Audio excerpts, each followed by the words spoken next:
Welcome to A Tale of Two Scribes. I'm your host, Eric P. Bishop. This is a podcast where interesting people come and tell about the stories they've crafted. As for myself, I'm an author. I've created novels, short stories, novellas, and even poetry. If you'd like to find out more about what I've done, please go to my website, ericpbishop.com. Thanks, and enjoy the journey. Welcome back to another episode of A Tale of Two Scribes, and tonight I am super pleased to have Chris Cochrane with me, who is the owner of Machete Comics. Hey, Chris, how are you? Hey, good, my friend. How are you doing? It's good to be here. Thank you. I'm doing well, thank you. Our connection and how I know you is through our mutual friend, John Guarnieri, Yes. who this podcast is under his network. And in honor of that, I have a shirt on. I'll have Oh, to let's see stand it. for this one. There. There, look at that. It's Guarnieri. a beautiful man. Oh, that's a great shirt. I think Look at I've that. I think I've wore the shirt one time. One of his, he has like this legion of fans. He I does. need his legions for as a writer, man. I need this. I need a ride or die legion like John has. And for his birthday last year, one of the people posted, "Hey, we're gonna offer a shirt, and if you get it, take a picture and send it in on his birthday, and kind of do something special." So I was just like, "Well, I love John, so I'll do that." And I think I wore it for a picture. It went back in the closet, and I was like, I got a shirt for tonight with Chris. Well, we're gonna Beautiful. promote John. So I'm honored that you broke that out for this interview. absolutely, That's very cool. absolutely. So what's your connection with John? How did you connect with him? Oh, well, I was doing a podcast about comic books and conspiracy theories, right? And I was on a Love it. network and they brought John on and said to me, the producer of the show said ahead of time, said, "Man, you are really similar to this dude, man. You guys are going to get Mhm. along great." And we did. We hit it off really well. And I had, of course, I was just starting to publicly go into the whole conspiracy theory thing with podcasts and posts. So he guided me through a lot of things. And it's funny because he warned me too. He said, "You're gonna, he says, just you don't get in too deep." And that's what I did is I got in too deep and now I don't want to do it anymore because it bums me out. Because some of the stuff I found out about, especially like celebrity stuff, man. Oh my gosh, it just got to a point where yeah, it was not fun finding out what was going on anymore. And he kind of warned me of that, which was rad. So we did podcasts Yeah. together. And then I own a comic book company, Machete Comics. Mhm. We have Skeletron out. It's up to issue 5 now. There it is There we right go. there. This is the Love it. second printing of issue 1. We have five different stories out, 5 issues. Mhm. Yeah, 5 because five's coming out. Sorry, I'm bad with numbers. They've all sold out except for issue 4 and 5, the two newest ones. Okay. So we're doing great on that. So we have a new one here now called The Cult of Machete. And what I was doing was looking for Hmm. writers to dive into this with me, kind of just kind of donate a story to see how this would go, this new Right. venture. And John was all over it, and he sent me a story immediately. And I Mhm. think I drew it all like in the next week and sent it off, and we're both like just we worked together really well. Again, there was total transparency in everything we were doing on this project, which was Right. great because when you're working with somebody, a writer and an artist, well, there's all kinds of things involved that you don't think about. There's the Right. direction of where the art is going, and as soon as I sent him some samples, he was just like, this is it, boom. And there was no, could you just do this, could you change this, none of that, which was funny because the management that I was working with before, still one of my best friends, he was saying, "Oh well, John's big league now. Get ready for some changes and nitpicking." And I was like, actually, he liked all 15 pages I gave him. Man, he's like, "Oh, yeah, We're okay." good. We're So good. score. So as I mentioned, like I met him through podcasts. Mhm. We love the supernatural and the I love a good conspiracy theory. The new book is about conspiracy theories basically. Mhm. So and we've decided now he's written a part for part 2, Cult Machete issue 2, Okay. and we're going to branch off with his story into its own full comic book from Machete Comics. So instead of it being like a short story of 4, Mhm. it's going to be its own full length comic like Skeletron. That's awesome. Yeah, and it's a twist on what his story is a twist on history of World War II. Mhm. I don't want to go too much more in depth because it's a big twist, and it's not fully out there yet anyway. But that's what it is. Yeah. It's a cool twist. So, after he wrote it, I was probably one of the first people to actually read what he had, and he was explaining to me. So I've kind of been involved behind the scenes, hearing from him what was going on. Right. And as soon as he told me, what the concept was, and then he showed me what he wrote, and then the comic part of it, I'm just like, dude, you're made to do this stuff. That's all. And, Yeah. and that's what's awesome about just who you meet in life. And when you meet people that are passionate about what they do, Mhm. and John, of course, is one of them with his podcast, with what he does for security for the bands. And then to kind of parlay that into writing, um, it's cool to just, as a friend, just watch it blossom.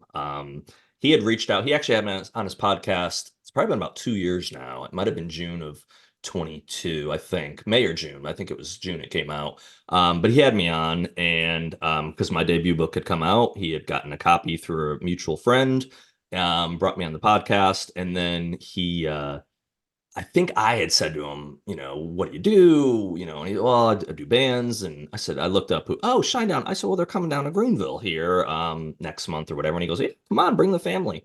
So my son and I ended up going, had a blast. I had been to a bunch of concerts, but I had never literally been on the stage when the opening act was playing and And now standing. you can't go back, can you? And now you can't go back, I bet, right? Okay.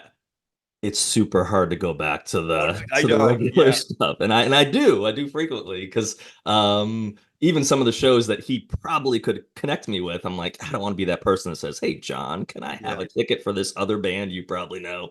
But for Shinedown, he basically said, if you ever want to do a Shinedown show, you're part of the family. You tell me when. And that year, actually, so the quick story on it is, we just connected really well, and then I already had an idea for my third book, which I still haven't written yet. I wrote a little bit, a couple chapters, but I had an idea for a third book, and it was gonna kind of need a character similar to what John does.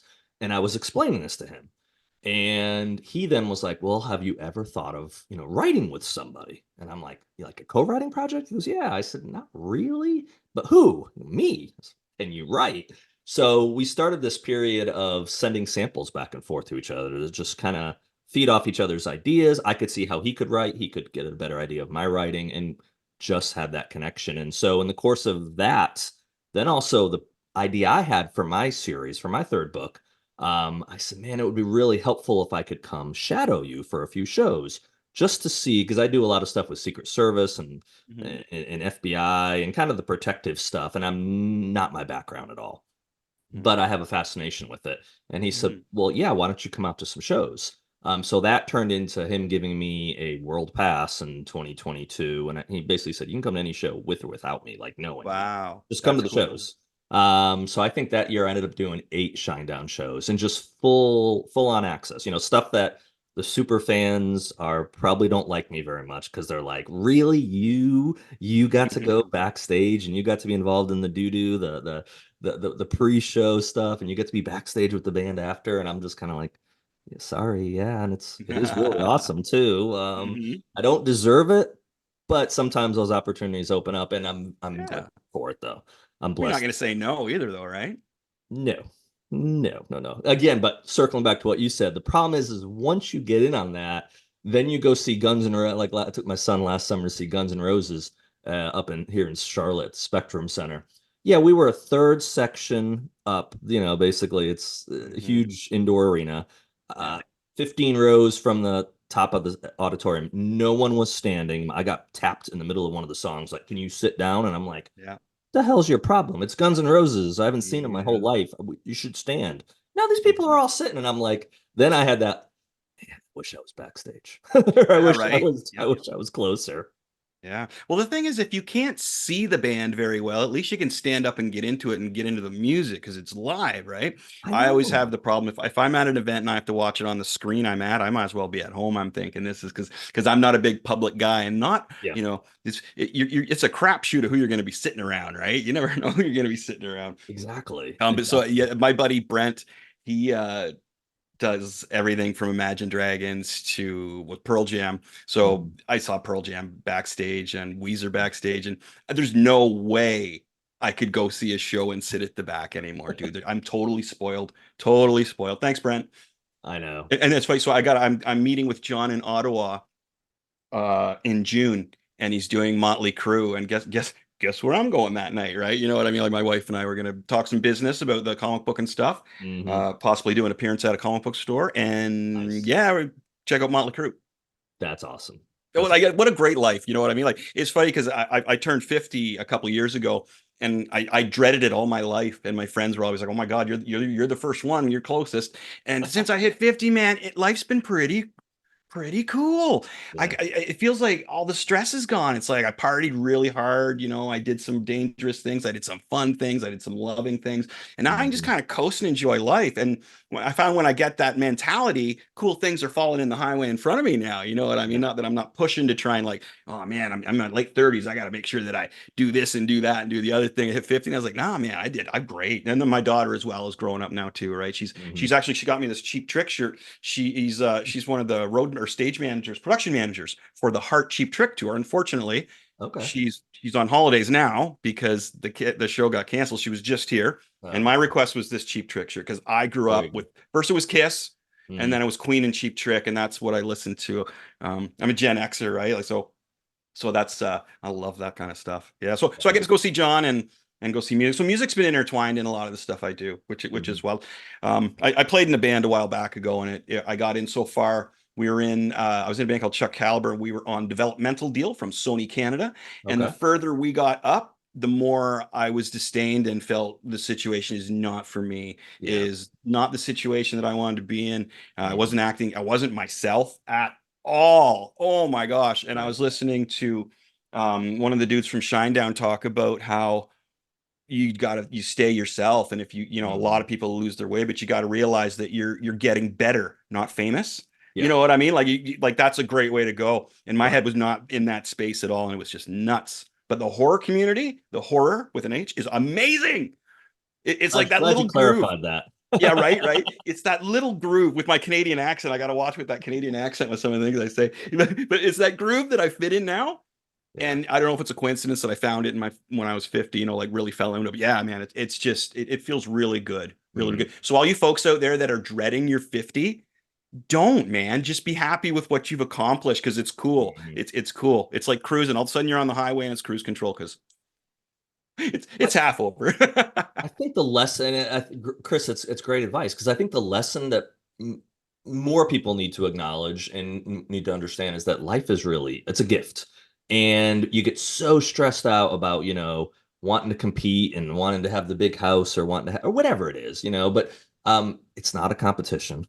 At the end of this, four houses, none of them will come with you. 10 No. cars, you're not going to get any of those. A nice big trust fund that you're leaving for your kids. Okay, that sounds wonderful and all, but I don't know, is that going to be great for them to never have to work a day in their life? No. So enjoy the moments. Now you have to work hard, especially if you want to achieve something, but Mhm. like the saying is stop and smell the roses. It's really true. I mean, you need to just enjoy and enjoy people too. I think that's Mhm. the easiest thing to kind of take for granted is that, you getting to see John soon. And I've spent a couple months, longer than that, probably probably about 6 months since I've seen John, but I'm trying to get to that spot when I see people, especially if I see them infrequently, to try to soak in that moment of going, okay, and also though with the people that you see on a regular basis, because Mhm. you're not guaranteed to see them the next time. No, it's You good just to get that don't, circle you of don't know. friends, you know. Yeah. That was another thing too, is switching when I switched from the music scene and friends and Mhm. group. Well, I still have all those friends. Those are still my dear friends. I call them Awesome. musical family. But as far as the surrounding thing, like what I was doing, who I was going out to, who I was going to be not hanging out with, but around in that whole scene, totally changed. Hmm. And with doing that, just it just made everything better. It wasn't really a conscious choice Right. of stopping to hang out with all the guys that hung out at the bars and watched, you know, and were there till 3 in the morning watching live metal, which was Mhm. great. But that was like, wow, you guys are still doing that, yeah, man, yeah. And they're in their 40s, you know. So when I drifted away from that, and I Yeah. spent the night just watching horror movies and studying them and doing the podcasts about it and Hmm. getting my ideas down and saying, all right, now's the time to do a comic company instead of doing my artwork for other smaller companies or whatever, right? Yeah. And then I found that I wasn't surrounded by as many people, but I was surrounded by more people that were more, as I say, powerful Mm, in what I wanted to do to make myself a better person and make myself a right. happier person. And it totally happened by accident, I guess. You know what I mean? It was just a lifestyle that was just like associated with music, live music, writing music, playing music, Hmm. and that's a late night gig, dude, isn't it? You know what I mean? Yeah. It's a late night gig. So yeah, so I supplemented going out to the bars and listening to a lot of live music with watching horror movies, Hmm. suspense movies for just so much time that I really got inside it. And it's funny because excuse me, the biggest might see my friends and they're like, man, I see online it's like all you're doing is watching horror movies and writing, scary stories, and the drawings you write are crazy. You okay? I said, yeah, yeah, I'm fine. And but I answer them like, yeah, I'm fine. Like, like it's like I really should be concerned. And then I laugh about it. It's like, yeah, I'm good. I'm good. But the people around me who are really close, my inner circle, know that I'm just shining right now. That it's just Hmm. this is what I want, is to wake up every day and have a message from John saying, dude, we got a coffee thing on the way. Yep. By the way, I want you to send me these to sign. We've got some guitar picks on the way. And Mhm. this is the more of what I need than, dude, no, I'm sleeping in today, man. I was out till 4 in the morning. I want the go-getters and the whole suspense Mhm. angle and creativity. And I think you get yourself surrounded by that little niche of people who are that impressed by Mhm. it and that imperative about it. And man, you have to keep going, but you don't have to try as hard. No, you don't have to worry. Sorry, that's what You I'm don't have to- looking yeah, you always try. Well, and I for. Yes. think you found, like I say this for writing, and I don't say it lightly. I was put on this earth to tell stories. Yeah, it chooses I you. didn't do it for. I mean, I did it off and on after college until mid 30s, but I Mhm. never completed anything. And that's That's where I tough. kind of, I guess I started my midlife crisis early. I was just having struggles in life. I was not liking my job. It's like I know I had just a heart to heart with myself. What do you want to do? And it's like, I want to actually finish one of these darn stories. So I created a plan of how to do it. I created a character. I thought about it for a while. And then when I finally sat down to do it, it wasn't prolific, but I knocked out a 127,000 word book in like 3.5 months. Yeah, And that was like with a full-time job.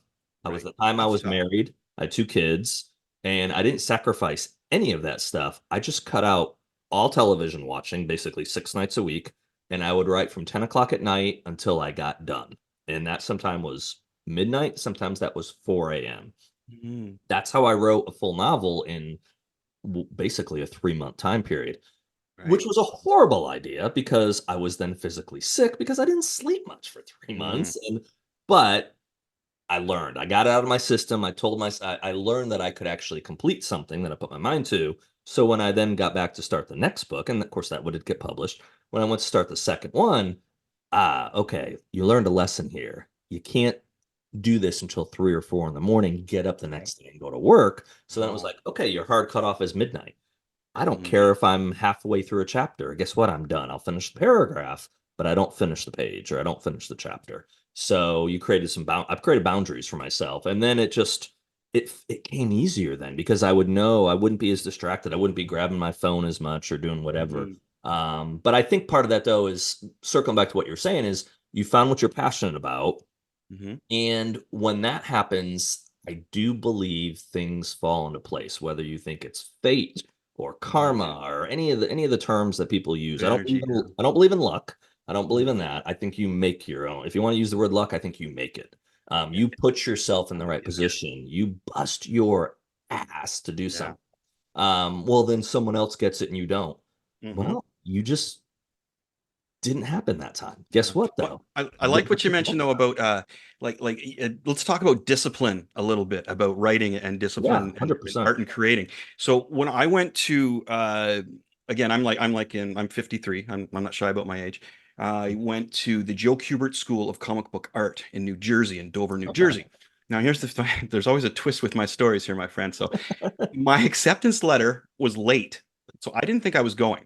Oh Okay, no. so I finally got my letter. They actually called my parents. Said, "Hey, is he coming or not? This is a pretty big deal. Like we're holding the spot. Not everybody gets in." So And how young are you at this time? I was probably like 20 years old, right? Okay, Like so you're yeah, college age. 20, Okay. 20. Yeah, sorry. So I was like 20, 21 years I old. didn't know if it was something later in life. So okay. Oh If you no, went no, with your this was parents, like I would this was hope it wasn't this like my age and 43. stuff will come into play here, man. This is so check this out. So So my parents like, oh yeah, well, yeah, he'll go. So here's the problem though, getting in late. Any kind of living situation that was sanctioned by the school was already gone. Now, this school had a security system on its door. There was a code. When you got in, they locked everything down, and there was a reason for that. All you had to do was look around your neighborhood. Now, I had to live in this neighborhood with this old lady, Mrs. Martini. Montini, we used to call her Martini, Mrs. Montini, and she would go to bed about 6 o'clock. And when you turned on the lights to get up around 8 or 9, the walls and everything would scatter because there was cockroaches Yeah. everywhere. Okay, now this is the start. Oof. No Secondly, wonder you're telling these stories now in comics. check this out, dude. Because so secondly, this is my first year. My second year was a little bit. This is my first. So secondly, um, the town I came from, 99% white. All right. Hmm. This place, I was the only white dude on the whole, Oh, the whole neighborhood. When the teachers found out where I lived, they're like, "Oh wow, you need to come over for dinner." The neighborhood was so, and they knew that the building I lived in was cockroach laden. Like there was people getting shot in the garage underneath, 2 shootings, and I could feel it shattering. I was called Gringo White Bread. Ringo. The older ladies, dude, even though they're sitting out in the backyard, even the older ladies are yelling, "You don't belong here, you know." So it's one of those things where you want to go somewhere and you walk out and around, but you got to understand the culture shock for me just walking in the grunge era, hair down to here, the plaid Yeah. on from Canada, comic books, and I'm walking into like, get out of here, like watching all this violence, curfew at 10 o'clock, you can't go out at night. So I get to school and all they're teaching, sorry, this is going. All they're teaching Mhm. is discipline. Discipline. If your assignment is late, you fail. Fail. Wow. If it's half done, you fail. If you crank it out and get it done and it's crappy, we'll give you a C minus. This was like you were already working for a comic company. It's like, so Mhm. they were saying if you work for Marvel and you don't finish, you don't get paid. If you send them in crap, they're going to bitch you out. You're going to, but you'll still Yeah. get paid. So it was discipline, discipline. And man, I had so much homework at night, man. I had about 3 hours of homework a night, and it would be like fill a page with eyeballs, all perfect eyeballs. And you know what I mean? And then the other one would be like a story about a cowboy story written out, and I would have to draw it and get Mhm. references. And this was before internet was around. So I'd go to the library and I get my reference Oh, of drawings and stuff, course. right? During the day, because I couldn't go out at night and it was very, very scary. So all I do was draw, man. So I learned my discipline You got really good at in it. that year. All I did was draw. I had a little blood vessel pop right here, and one of my teachers noticed it and brought me up and said, "This is it. See this? He's not sleeping. He's working. Okay, you can He's go sit working. down." He used to call me Mr. Hair because the teacher would. His name was Jose Bana something, and he was working on the Barbie comic book for Marvel at the time, and he was amazing. Okay. A really older Italian gentleman. Mr. Hair, you come up here, you show us. And he really loved, I was a really good anchor, and he loved my work. But Mr. Hair, and he was awesome. And he pointed out this blood. See, this is from not sleeping. He was pointing at me. Like, okay, you sit down, Mr. Hair. Okay. But it was such a great school. So, and I was taught to ink by Kim DeMulder, who comic book fans will know he's famous for doing the Swamp Thing stuffs with all the natural, the kind of page you look at that's like forests and swamps and detail, and you're Mhm. like, oh my God, look at all the cross hatching and stuff. So he taught me how to ink. And the Hildebrandt brothers, who did the Star Wars, that infamous Star Wars poster, Mhm. I got a week of painting training from them. This Wow. is what it was like, dude. It was just training by professionals and them Mhm. joking with you until you handed in your work. And then it was just like, what the hell? Oh man, they would trash. It was great. Yeah. It was great because some of the guys you'd want to get trashed, you could see they were just redrawn like Spider-Man pictures and stuff. You're like, and you Mhm. don't want to narc out your buddy, but you're like, oh man, because you're up all night, and he's yeah, but they would catch them, man. They would Totally. catch them. Swipe, they would call it swipe. So I learned my discipline from Wow. living in a neighborhood where if I was to go out at night, I would be severely harmed. White bread wouldn't be around much longer. Dude, I would be severely harmed, and I'm not, you see, I'm like 5'6", right? Like, and and again, just you had to understand that whole Canadian Mhm. attitude I had. People were offering me certain things, like I won't get into that, but people were offering me certain things.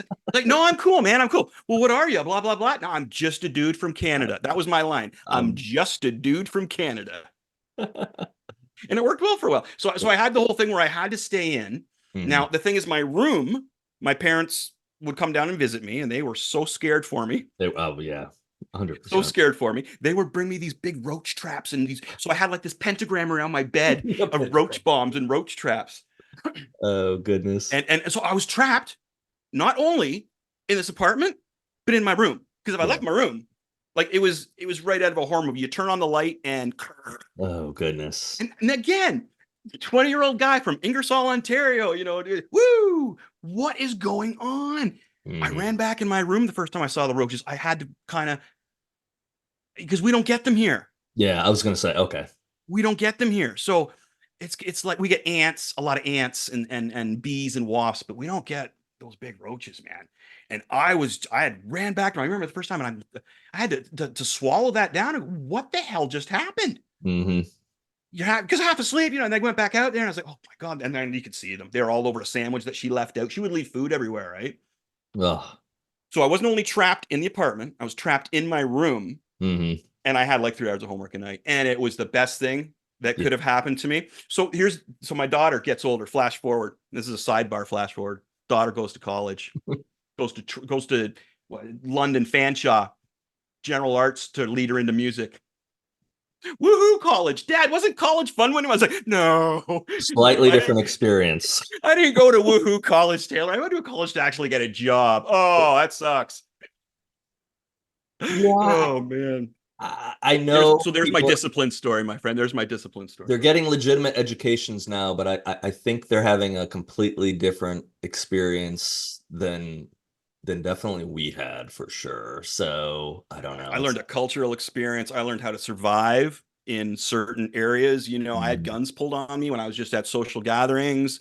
Yeah, there was so much stuff. I saw a lot of, like, I saw stabbing right in front of me. mm, Again, 20-year-old from a town who's, what the heck? Even going yeah. to, if I would go to say Toronto Hmm. or Ottawa, I'm living in Kingston now. You wouldn't. It wasn't the way it was where I was living.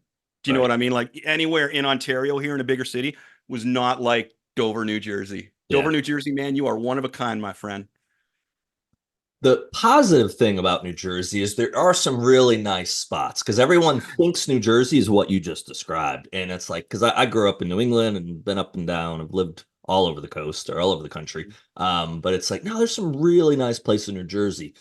But then there's the other parts that, that aren't so nice. So I But if it was nicer, if I was like in a really cool spot in New York, man, I probably would have like taken off, joined a band or something. You know what I mean? right. But I was trapped. I was Yeah. trapped in New Jersey and Dover, and nobody liked me except for, well, the school and the students there. They'll like me, but there was a Mm, lot of poverty in the area. I understood.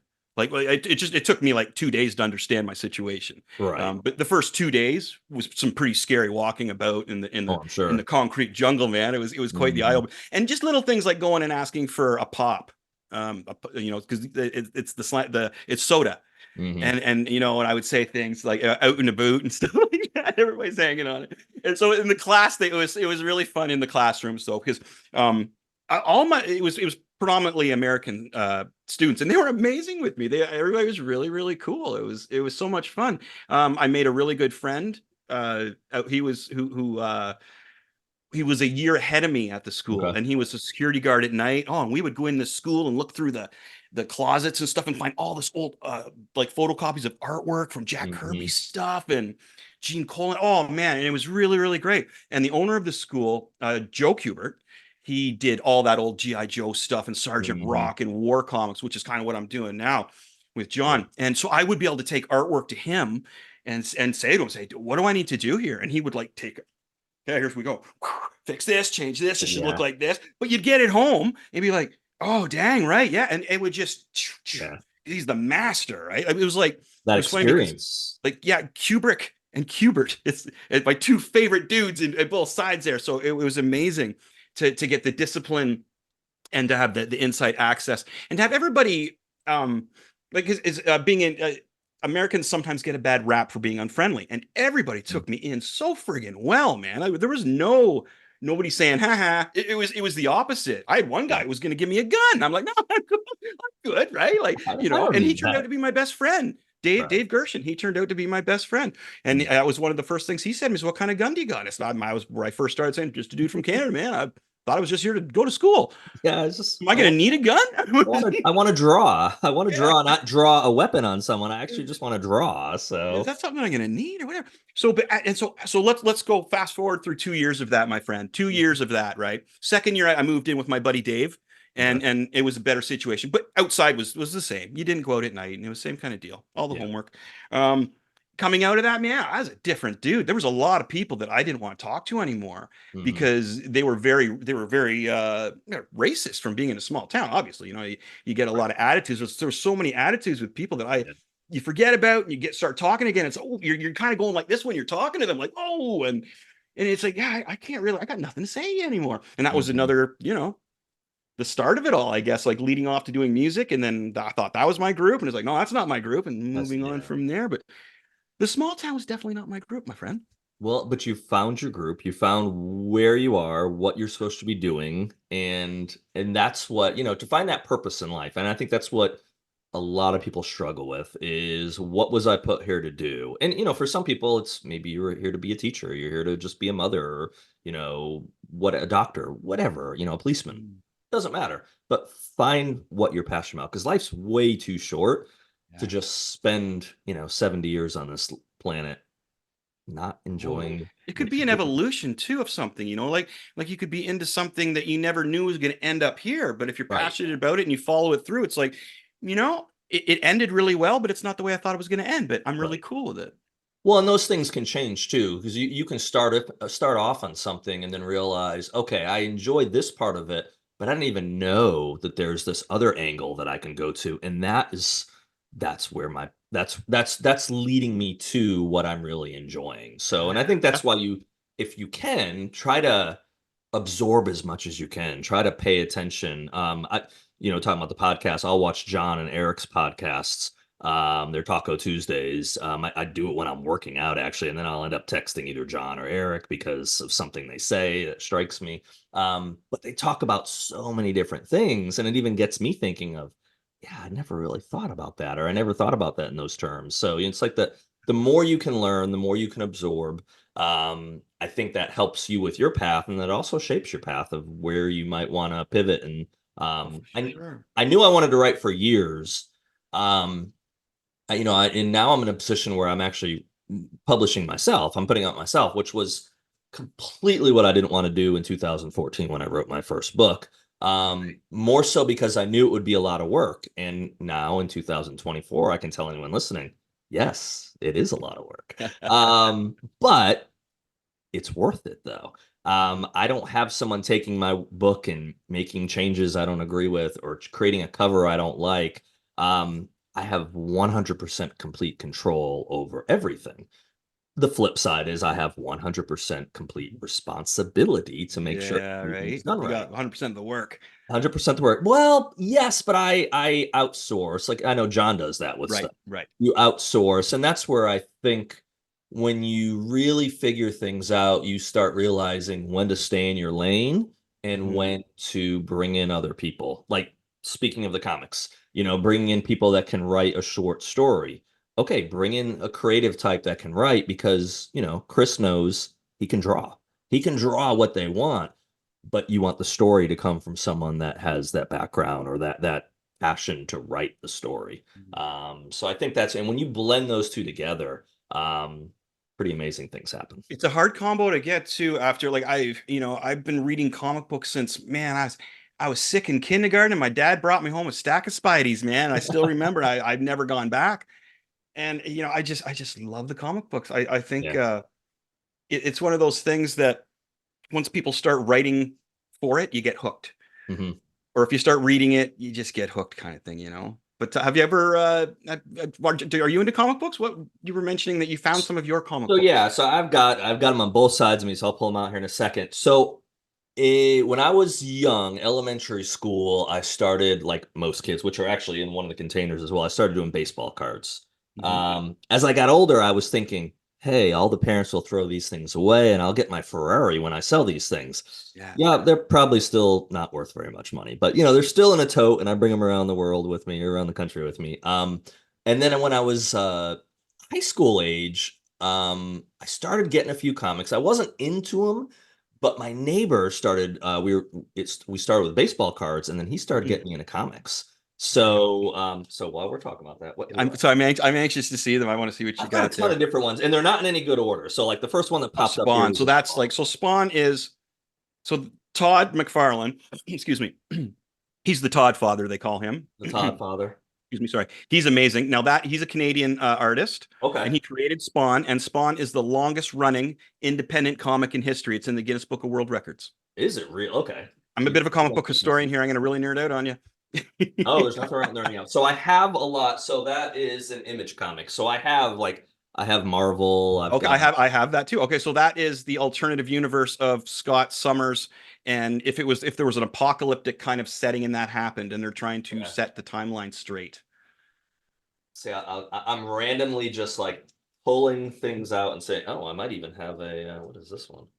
This one, oh, that's an interesting. I need to really look through and see what these are. Oh, you know what that is? That's awesome. So that look at that cover. Look at that cover. So It's a super cool cover. That's a take on if somebody from New York City was watching Spider-Man and the Green Goblin fight. It's their point That of makes view of it. sense. And the Okay, art is by Alex Ross, who is just you see his artwork. He's like he that's paints a. everything. All I gotta do is show you an image and you know it. I think Oh, dude. Well, as I that's say, I'm kind of a historian. I'm 53. I've been reading comics since I was 6, man.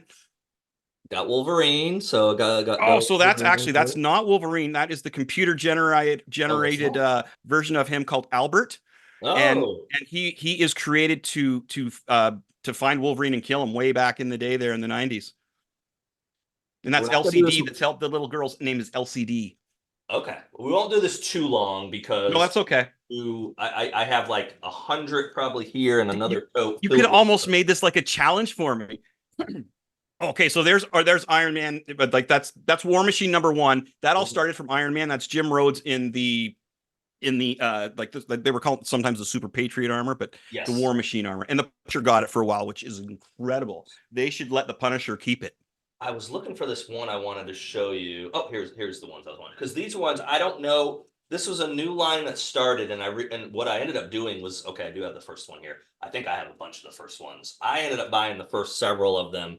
Um, Okay, Gen 13. the Yeah. Gen Now they did do 13. a TV show on that, but it failed. Yeah, and J. I Scott remember that Campbell, part. the art is fantastic in those. J. Scott Campbell is such a fantastic artist. He's really good at drawing the female figure as well. He's really known for Yes. doing that kind So of stuff. I Amazing. ended up getting a bunch of those. That still might hit. It still might come around, you know. Spawn though, any Spawn books, man, he's launching that again.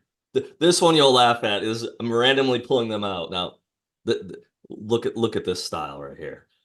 Oh, the Lion King. Oh, that's beautiful. Is that like a holographic cover too, or is that just I don't think so. If they're in a plastic, I mean, I got the right stuff to store them. that's You know, I great. put them away so that 30 years from now when you get your Ferrari, you can. If that's the first comic book appearance of the Lion King, then you definitely got something. Okay. Because I don't. It's a number one. It's a yeah, number that's one so this it year. depends if they did a series before that, because now they're calling Interesting. everything #1s. That's another thing No, that's. that's ticking me off with Marvel. Is I, everything's #1, so they'll get people to buy it. I'll have to have you and John have to come down for a Southern party, and then I'll just like bring all my comic books out and just say, Chris, what do we got here? Yeah, I'd love to do that, buddy. What do we have? So, what is this one? Fantastic Force. Oh wow, yeah. So that was a So that branch one's off of not. the I Avengers, don't and have that one. I don't have that one in a protective thing. I that's a wonder nice why. cover. So I wonder if I ran out of them. So I probably literally in my sometime in my early 20s put all these things in a box and oh here's one that I think this is a good one. Oh, I got that as well. Force You got Works, that and one. that cover's wild because it's got like this kind of fold open cover. If like Yeah. it pops I out was, at you, kind of thing. I was just gonna say, yeah, it pops open. So and then I have Yeah. this other well I've got like I've got now these are not they're gonna be hard to show them. So More Force Works, yeah. this works there. Generation X. I love the art in those Generation X. I thought those were great. I thought those were Another really well Venom done. here. What else? I'm trying to use any ones that are different here. Let's see. What's this one? Oh, I don't remember. I remember that one. Oh, Youngblood #1, Rob Liefeld. Yeah, Yeah. I loved that book, man. And Rob Liefeld's the guy that created Deadpool. So Just same guy that did that. I I wish I had gotten more into them. I think what I did at that point was I was enjoying them, but by that point I was starting to write. And it's not that you can't do multiple things, but I probably am not good at multiple things. So I kind of dived into reading. And really, if you want to be a successful writer or finish a project, it's like with drawing comic books. You can't just say, well, I'll just draw every couple months, like a page or so, and I'll get really good at it. It's like, no, you have to really devote to the craft. So You I almost went need that into, ultimatum, right? You need that. You have to finish ultimatum. yes. That's the one thing that when I was teaching for a while there, and even if it was guitar or was drawing, is that dedication, that discipline to Mhm. finish it. If you're going to start learning the song, don't stop because you got that last little riff there. It Yep. changes. Learn it. So how do My you so what's your discipline's like a timeline kind of thing? discipline for like writing a story, writing a novel. Yeah. So I'm a pantser by nature. I'm not. So you either outline and figure out a story, or pantser is basically fly by the seat of your pants. Yeah. Which I'm not completely, because when I get into a story, I kind of know. I do know where I'm going with it, so I kind of have at least a good idea of how I want to end it, and Mhm. I figure out how I want to start it before I start putting a first word down. I normally come up with a title first. Mhm. um, Recently, I've been changing titles. The first 5 or 6 years I wrote, maybe I was just an obstinate ass, but I did not ever. Okay, that's the title. God Himself must have given me here this title, and we're not changing this. Now, I guess because I'm 47 now, I'm middle aged time. Now I'm just kind of like, whatever. Let's just publish this book. What do we think the title should be? Dumfries surprise. Oh yeah, I'll go with that. Who cares? I don't care. Whatever. No. But so that used to, but that always gave me my idea. Like, so my book that got published first, The Body Man, which is kind of behind me, um, that one was my fourth novel I completed. But that one, like the first, and I've told this story a dozen times, so people get sick of hearing it. But that one, I was doing a cleaning job one night. I had a every Friday night cleaning job when I was married. Had to pay the bills and go clean this office building. And so I was kind of in between waiting for an agent to get back with me. I needed to start a new story, and which would turn into my fourth novel. And I walk in, I turn off the security system, and I just this. I'm curious to know where your creative stuff comes. For me, it wasn't a voice, it wasn't anything crazy. It was this thought that ran through my brain, and it said, "There's always someone who knows where the bodies are buried." And I'm like, well, that's weird. I don't want to write a mafia story, That's but I awesome. answered my own question. Who knows where the bodies are buried? I'm like, well, the body man knows that. Well, I had 3 hours then to clean this office, scrub toilets, and vacuum and do all that crap. And within those 3 hours, I figured out what became the body man, the full novel. And I always, like I said, I know the ending, I know the beginning and the middle. I like to keep myself on my toes, so I just write in the moment when I'm doing all that stuff. But as I've gotten older, I've started like my phone is where I just make detailed notes. So when I then jump into a project, I'll flip back to the phone and remind myself, oh yeah, at some point you gotta kill Chris Cochrane. Yeah, you gotta make sure he gets a wicked death. So Love uh, it. You're learning how your own creative process works, I guess, yes, right? correct, correct. Yeah. But to me, I like to keep the creativity as open as possible. Because the other thing that I learned years ago is as soon as you start telling a story, you narrow your universe down. Right. You start with an open canvas before you put any words on paper or before you Mhm. draw anything. But as soon as you start making those lines or as soon as you start putting those letters there, you Yeah. construct what's You there. you risk that dead end, right? Oh, what have Yes. I done here? I've written myself off a cliff. I know, and I know for writers, and I'd like you to speak to it from the comic side, but from a writing perspective, people sometimes write themselves into a corner where they've written a tremendous amount and it just doesn't work. And people that are the planners, people that outline would say, well, that's because you should have outlined every chapter. You wouldn't have hit that thing. And then us pantsers are basically like, no, we like the way we do it. We're gonna keep Mhm. doing it our way. Mhm. So how about for you? How like to craft a comic book? Where does it come from? And then how do you get it into a finished product? Yeah. Well, here's the funny thing about the drawing aspect with me now is it's if you ask me to draw something for you, I'll draw it. I don't have to get in the zone or get in the vibe to draw. I've just from regiment, from discipline. Like Mhm. when I go out, in a restaurant, if there's crayons on the table and a placemat, you're going to see the Infinity Wars. You know what I mean? Like, it's just fun. I love to draw, and I will draw. The hardest part for me nowadays is just if somebody wants to see a 1974 Camaro. Then I got to look at that and I got to find exactly what it looks like. And again, that a lot of people think that you just draw that. It's like, no, man, I don't have that in my head. I can't. You got to look that stuff up, Come on, right? Chris, what in the You world? know what I mean, right? It's just like as far I have so I have HADD or however you pronounce that or however that works. I've learned to control it. Well, I've learned to use it. Let's say I don't control it, but once I Utilize say it. I learned how to use it, I always have three stories, at least three stories on the go. I have a page on my drawing board with over 30 short story ideas. I'm one of those people that if I wake up and there's nothing for me to do, I freak out. If I wake up and I've got 20 things to do, I'm so happy. I'll have my coffee and let's do this. I have to keep moving. And I find that when I get a project going, I get so hyper focused on it because I've learned to work with my ADD and such. Mhm. Um, that I can hyper focus on it. As soon as I feel that, wow, I'm bored, I'm distracted, I grab another one, and I'll try and keep like three different stories going on. You know, like I'm working on the World War II story for John. I'm working on a story that I'm changing a part of the Bible really, and I'm making more aliens involved. Well, I'm answering a question. I don't want to ruin it because it's coming up, right? But I Don't run it ruin by John. He's just like, oh my god, that's he loved it. It's just a short story of how something happened in the Bible, and this will explain how a spaceship was involved. And it's just kind of neat. it. So I'll flip over to that. So I'm drawing like Yeah. tech lines, spaceships, really straight stuff. And then you grab John's stuff, and it's like rigid old trees, dead trees, Mhm. really dark stuff with the old gear, dirty guys from war. And then maybe I'll have something going on that's like this beautiful demon, this woman with a human skull or a tattered head in her hand. Love it. So I keep three things going. Now, this is another thing that I recommend to any students because most of my students are a little on the quick side. You know what? Mhm. They're young, but we can see that they're like looking at one thing, looking at another thing, reading partway through a book. Some of them are starting from the back, and I have Yeah. a program that I could talk about after that the government's funding me for about helping kids like that. We're doing a kids comic book,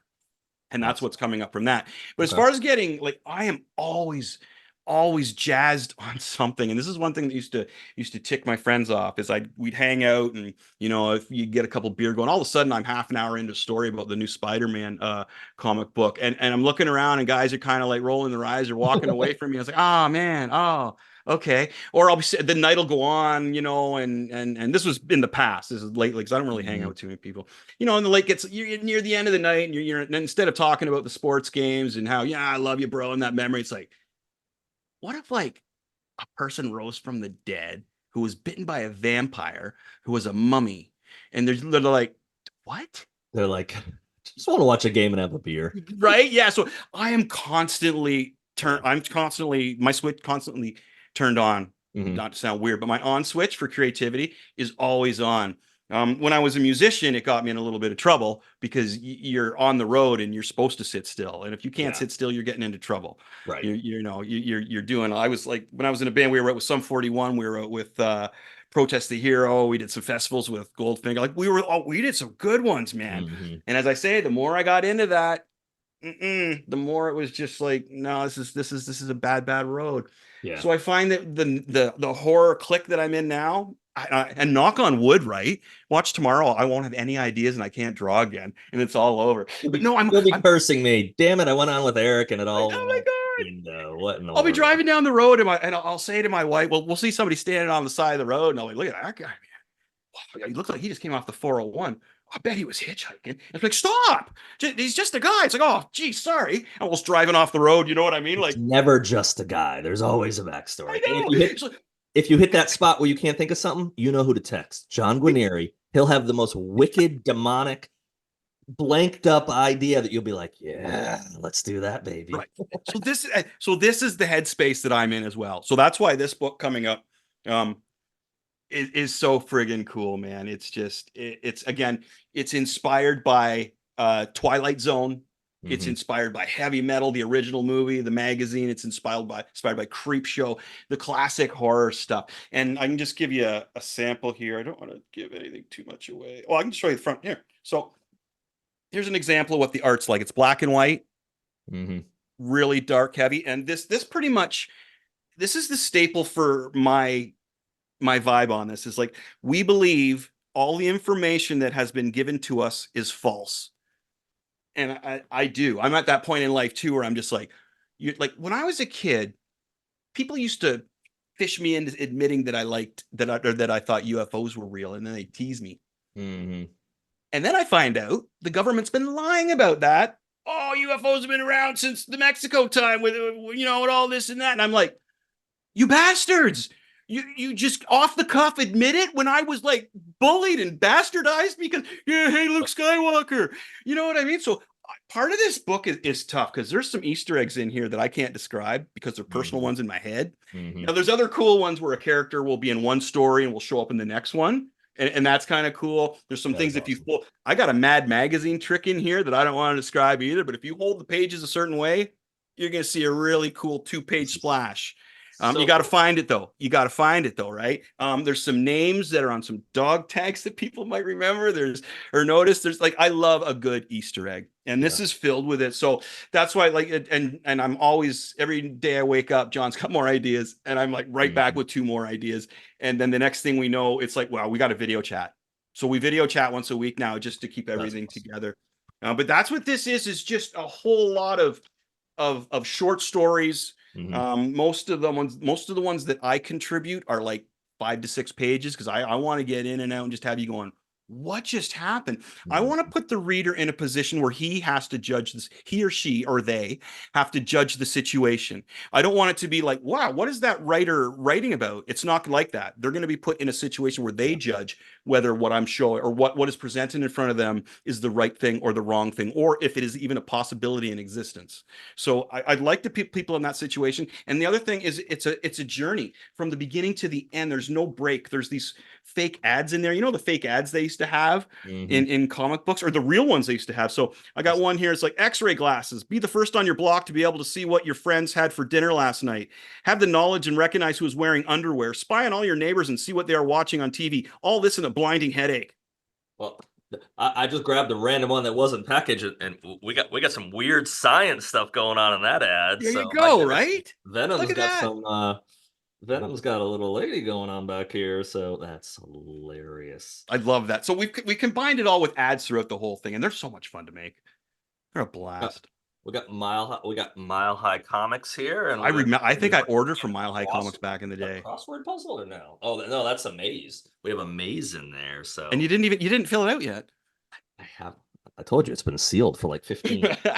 Took it out just for you, Chris. So I'm probably sealed back up until you come down here. That's So awesome, man. um, Where are you located? I am about an hour outside of Charlotte, North Carolina. So I'm kind of in this Gosh, so weird spot. the home of WWF? Are you kidding me? WW, sorry, WWE. WWE, yeah, yeah. Ric Flair and I'm I, old school. we frequently do not go out for dinner and drinks. So I would because he'll stiff me and I'll have to pay the damn bill. Oh So no! I wouldn't want that. No, I'm kidding. Sorry, Rick, if you're watching this. So call me. No, so I'm like an hour from Charlotte. I'm actually in this weird spot where I'm an hour from Charlotte, an hour from Asheville, North Carolina, and an hour from Greenville, South Carolina. So I'm out in the middle of the Wow, boonies, but it is nice for travel stuff. And if I want to, it's Ric Flair territory. Woo! it is Ric Flair So you territory. must Yeah, get sick of that whole woo thing then. I don't think he does because I think it's made his life an incredible experience. I So thought you'd hear it a lot in your area there. It's like in Canada, everybody says a, but in Charlotte, everybody goes woo. you don't hear it as much. I live out in the country, so what I found is if someone goes out their backyard and starts shooting, um, everybody starts shooting. Oh man. My neighbor's great. I have great neighbors on one side, both sides, but one side in particular, they'll start playing music. And so, like last week, I have my kids about half the time.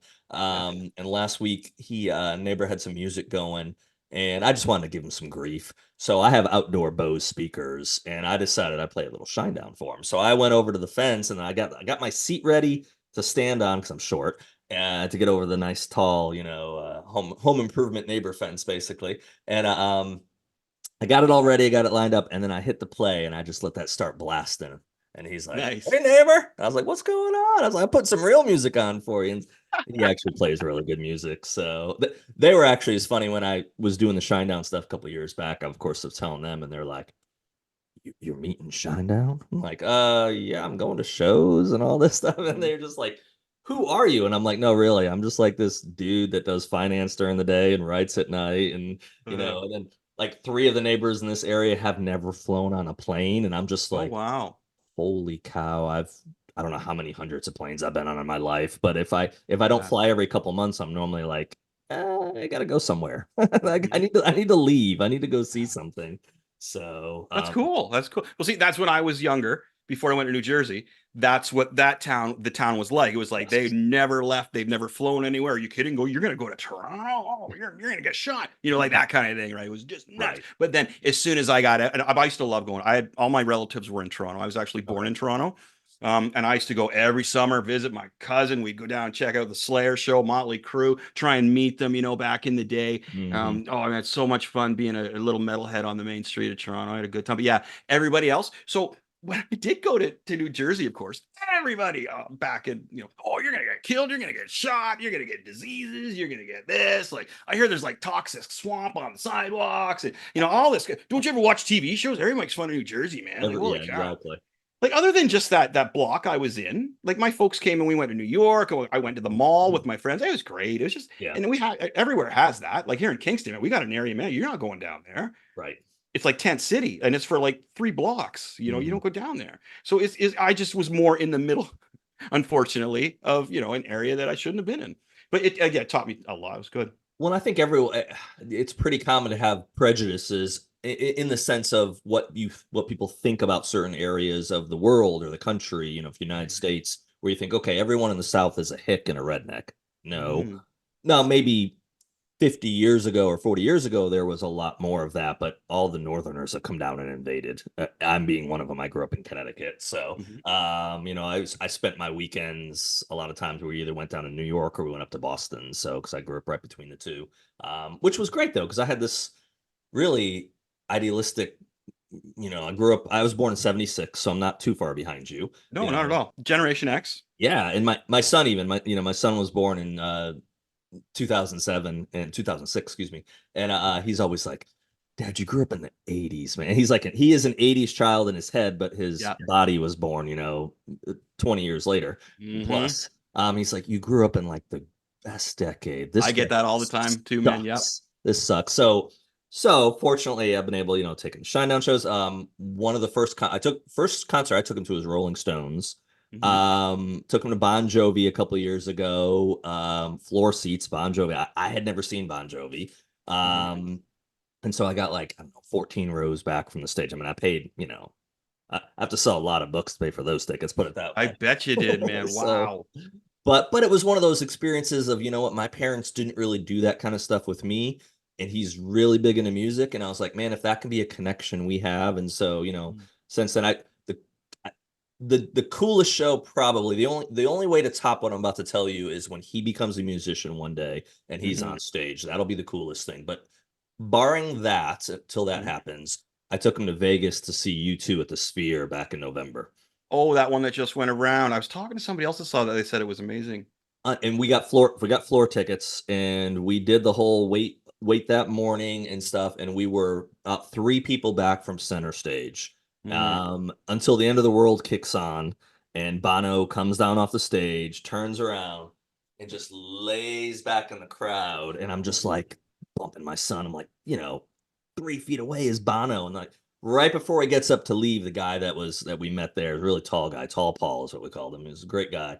He gave my son just enough of a shove, and Bruce reaches out and grabs Bono's arm before Bono gets up. Nice. He turns around and looks at me and he goes, I touched him.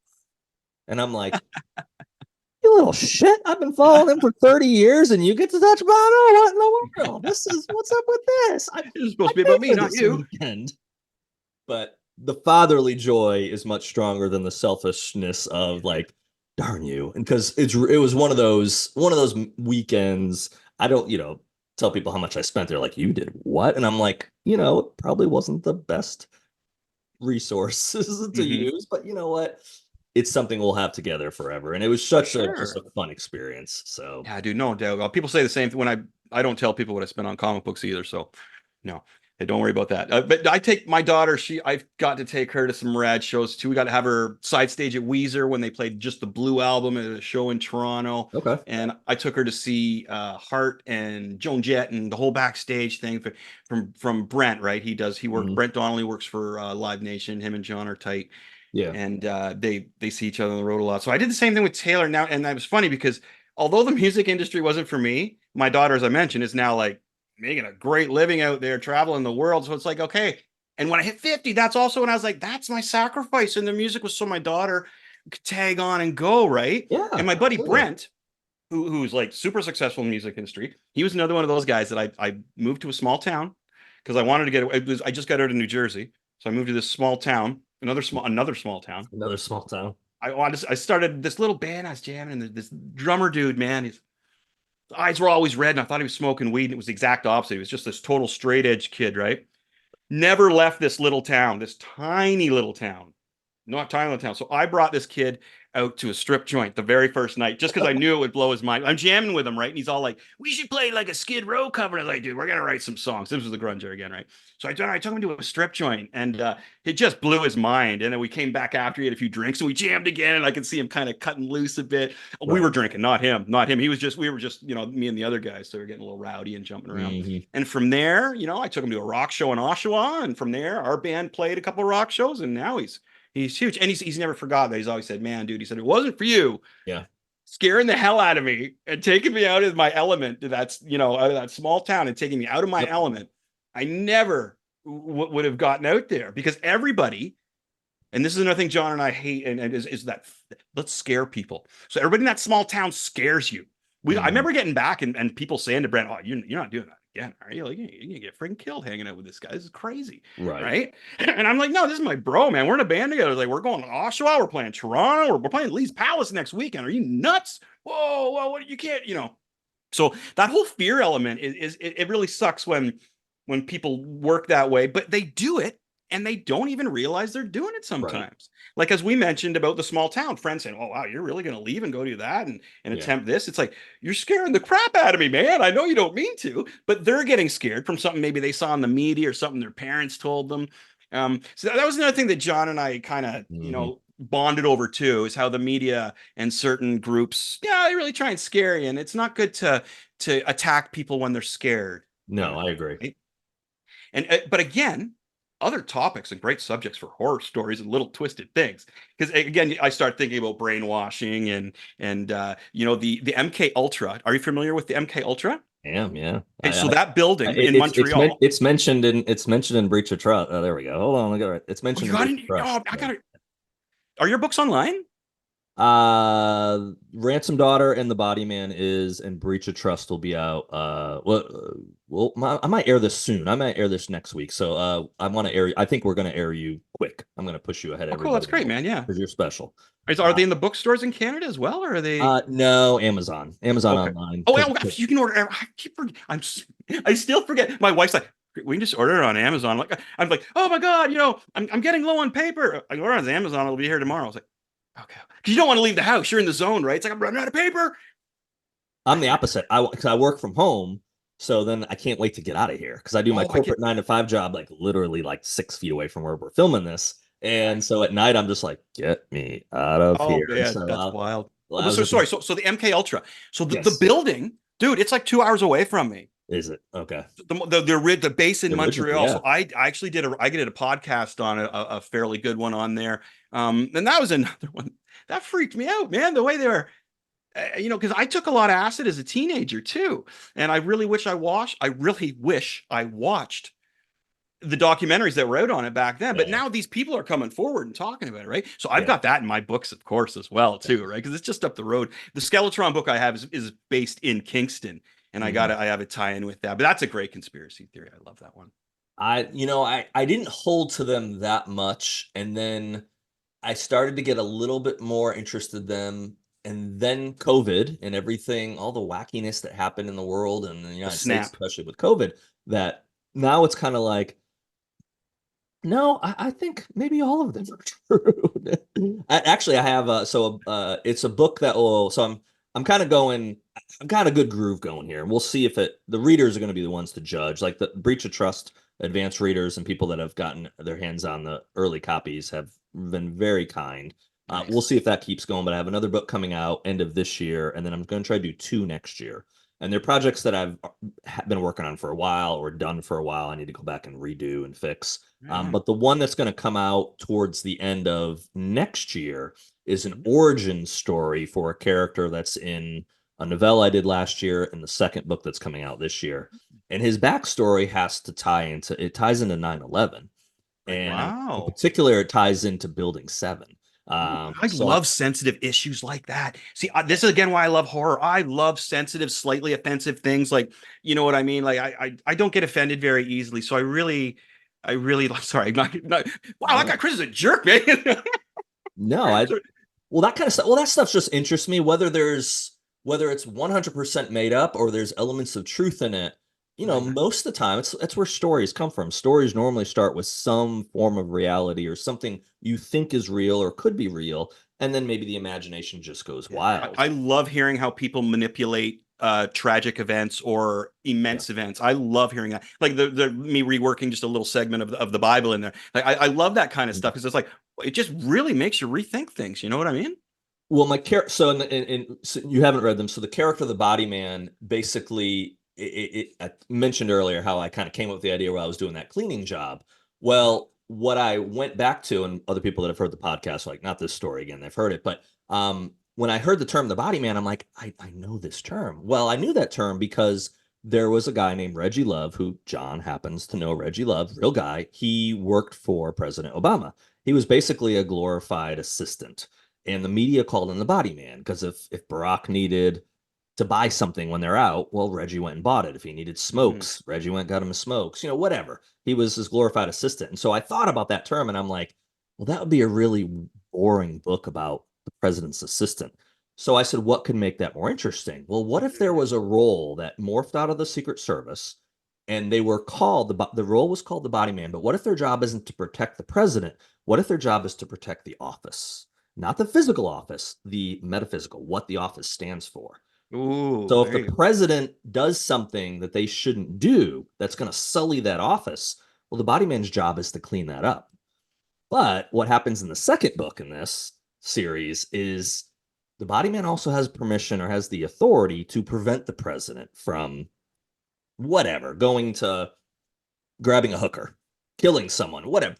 Fill in whatever blank you think is going to make the president not look very good, which Mhm. right now is really easy with Yeah, what we've gotten, what we've had for a while, and what we might have, and all that. Our country's we're the same in Canada, man. Don't I worry, know. we're the We're not gonna same talk in about Trudeau. We don't want to go there. I saw an ad today with him about being a tampon or something. I laughed. It was Yeah, yeah. Anyway, politics are another thing that I got to watch what I dig you into got when I. well, you have to watch it because you're always gonna piss someone off. And I want everyone to buy a book. I don't care what letters next to your name for voting Right. purposes.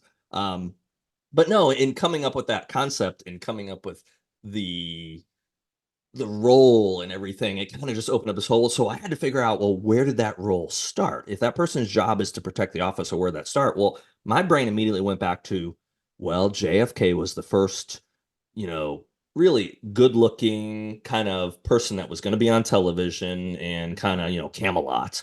Well, JFK was also, the rumors out there that, there might have been some Marilyn Monroe stuff going on and everything. I was like, well, you know what? That would have been a good time to create a role to prevent the president from really jacking things up. So for the backstory for the body man, and I name him and everything, and he's going to be actually in the book in the third book. You Mhm. find out who the first body man was, and it was created because of Kennedy.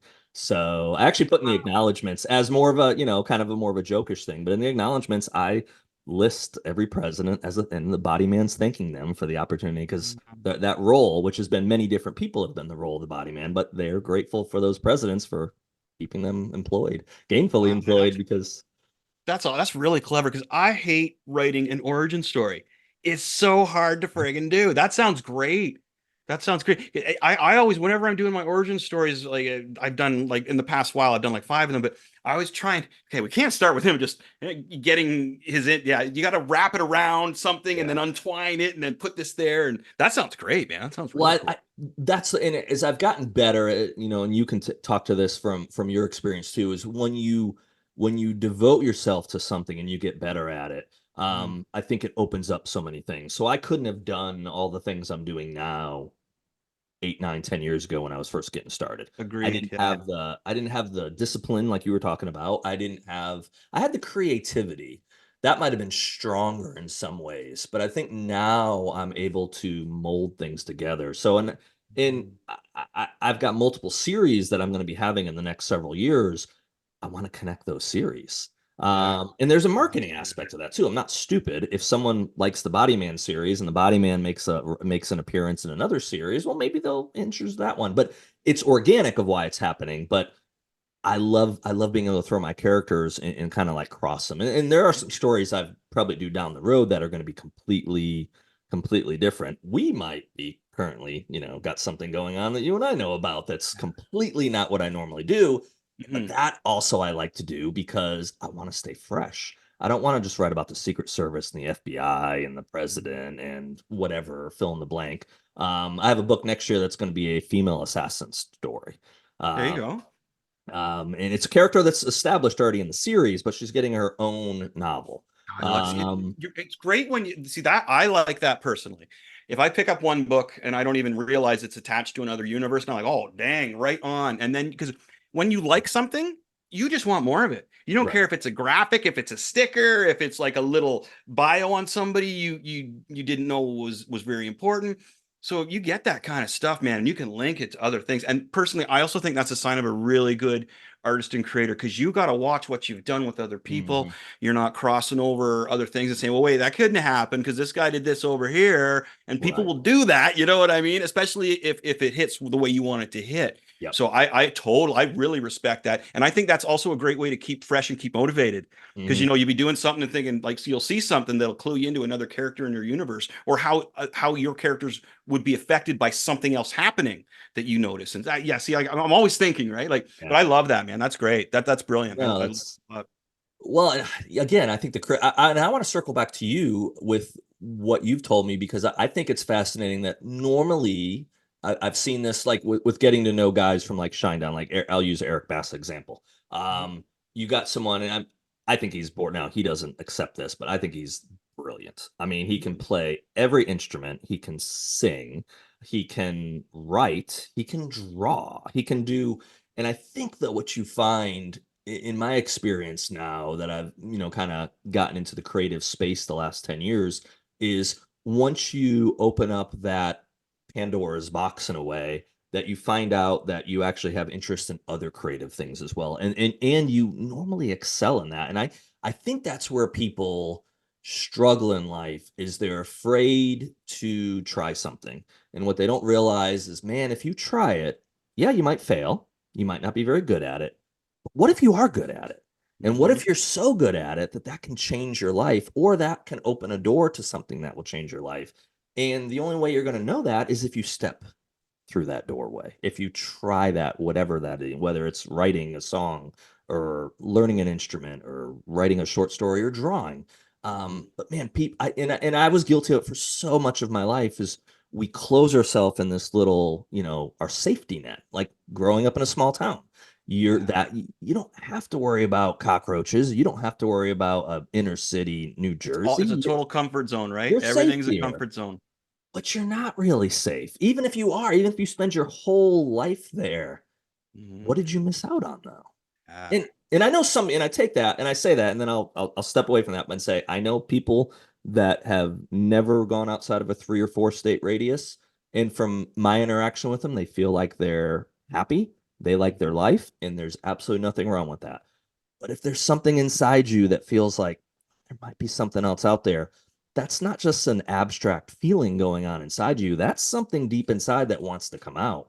You better Hmm. find a way to let that out because if not, when you go to take that last breath, you're probably going to be like, I really get to do what I want to do. Yeah. Well, So that's so that's interesting because I did a conspiracy theory on. Have you ever heard of Star Children?